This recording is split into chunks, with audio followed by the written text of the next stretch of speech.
Hi guys, and welcome to this week's video tutorial. This will be the third video tutorial discussing how to count the number of moves and use it to evaluate your position when in the opening phase, especially when transitioning to the mid-game phase.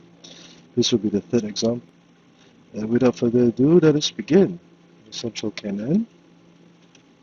Again, before playing the screen horse, black plays p3 plus 1, protects the cannon. The edge horse. This will be similar to the previous board, but instead of pushing the cannon, red will go for h3 plus 2, r9 plus 1. Now red will form a blockade, attempt a blockade with c8 plus 4. Now this is not so commonly seen, usually p1 plus 1 is played. Red will now go r9 equals to 6, black will consolidate his defenses, and red pushes his chariot across the river, threatening for a pin. Black will go across the river, threaten the cannon,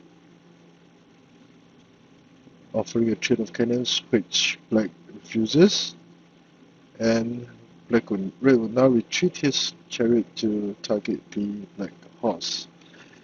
Now, this move is not very ideal because the chariot would have moved too many times. Again, let us count the number of moves that were used to move this chariot.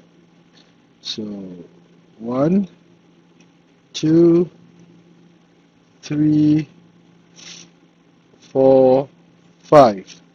Out of 10 plies, half of the moves were used to maneuver this chariot. So this is not a very good idea, especially in the opening phase.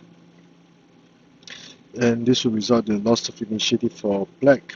So for example, black can continue with c4 plus 4 to threaten the chariot, forcing him to move across before attacking the chariot again. And the chariot would have to be moved again to protect the cannon. So red will lose a huge initiative because at this point in time, black would have maneuvered 1, 2, 3 pieces that have commanded red's pawn rank, and you can see the space that red has for maneuvering or developing his material is very, very limited, whereas black has much room to maneuver both his chariots. So red will lose a huge initiative. So a quick recap. Let us try to see it from the eyes of black. Central cannon. Screen horse defense. Red goes for the edge horse variation, which is all considered orthodox. c equals 7. h3 plus 2 to deny the chariot from being developed as a foul chariot. So red develops it as a rank chariot. Now all these up to this stage, these are considered good moves. Usually p1 plus 1 is played, but in this board c8 plus 4 is played. Red goes for develops the chariot, consolidates defense, threatens for a pin, captures the horse, offering a trade of cannons. Now r6 equals to 8. Red offers a trade of cannons which black refuses because he knows that the chariot had moved too many times. So again, retreating the chariot was a bad idea because black could now attack and gain a huge initiative.